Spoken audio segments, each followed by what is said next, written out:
Pernahkah teman-teman mengalami kejadian remote Scoopy motor Anda hilang? Lalu remote-nya ini sudah dihapus. Delalah remote-nya ini ketemu, guys. Lalu pengen didaftarkan lagi ke motornya. Bagaimana cara mendaftarkan remote motor yang hilang? Simak terus videonya.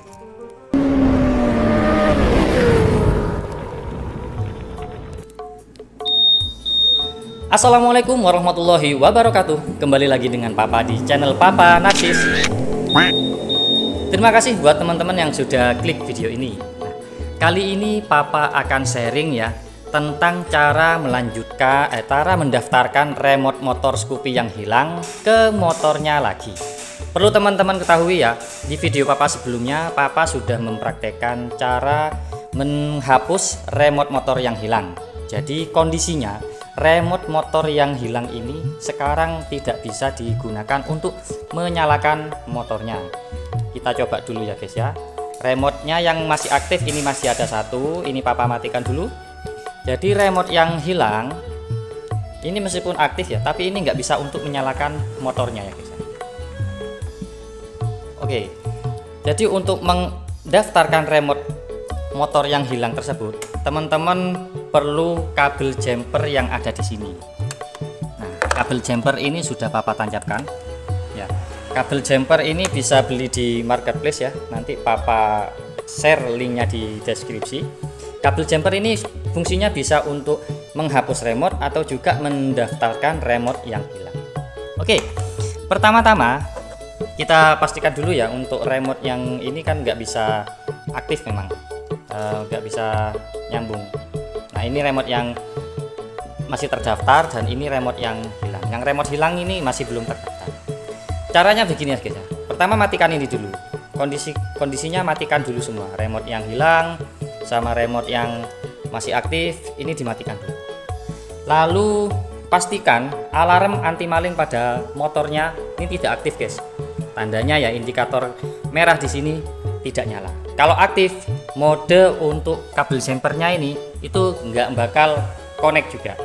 Oke, langsung sekarang kita konekkan kabel jumpernya. Untuk membuka kabel jumpernya biasanya ada tutupnya kayak gini ya guys ya. Ada tutupnya kayak gini. Cara bukanya seperti yang di video Papa sebelumnya ya. Ini kayak soketnya ditarik dulu.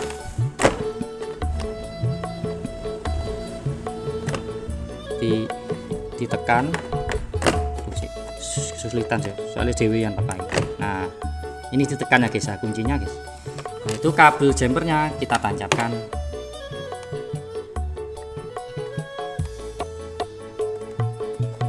Nah, setelah tancap kabel jumpernya, kita hubungkan ke terminal plus aki. Lalu yang pertama kita ambil remote yang masih aktif ini dulu ya. Kita nyalakan ya guys ya. Kita nyalakan sampai lampunya warna hijau.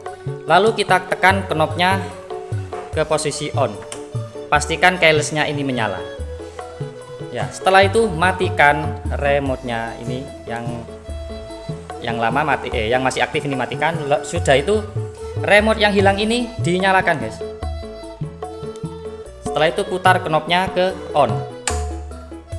Di sini akan ada kedipan 4 kali. 1, 2, 3, 4. 1, 2, 3, 4. Nah, itu tandanya remote yang hilang tersebut itu sudah terdaftar ke motornya. Oke, sekarang kita matikan knopnya. Lalu kita cabut kabel jumpernya. Kita cabut guys. Nah, sekarang kita coba ya, remote yang hilang ini sudah aktif apa belum. Pertama kita tekan tombol answer back-nya. Tombol answer back sudah aktif. Tombol alarm juga sudah aktif. Sekarang tombol kuncinya apakah sudah aktif? Nah, sudah aktif lagi ya guys ya, bisa untuk menyalakan motor. Oke, begitu juga dengan remote yang satunya ya guys ya. Coba kita matikan remote yang hilang ini. Lalu kita nyalakan pakai remote yang aktif sebelumnya, remote cadangannya guys. Nah, ini remote cadangannya juga aktif. Jadi dua-duanya remote ini juga sudah aktif ya. Itu ya caranya untuk mendaftarkan remote yang hilang. Apabila teman-teman mengalami kejadian kehilangan remote, jadi perlu dihapus dulu remote yang hilang. Dihapus dulu remote yang hilang supaya tidak disalahgunakan oleh orang yang menemukannya. Tapi kalau misalkan remote-nya ini yang hilang ini ketemu lagi, bisa kok didaftarkan ke motornya yang hilang. Dan ada catatan lagi, remote yang hilang ini yang sudah ketemu, misalkan ketemu, udah itu didaftarkan ke motor Scoopy yang lain misalkan, itu tidak bisa ya guys ya. Hanya bisa pada motor bawaannya yang pertama aja. Oke, itu saja ya informasi dari Papa ya. Jika kalian suka dengan informasi Papa, silakan di like, dan jika dirasa bermanfaat silakan di share. Terima kasih. Wassalamualaikum warahmatullahi wabarakatuh.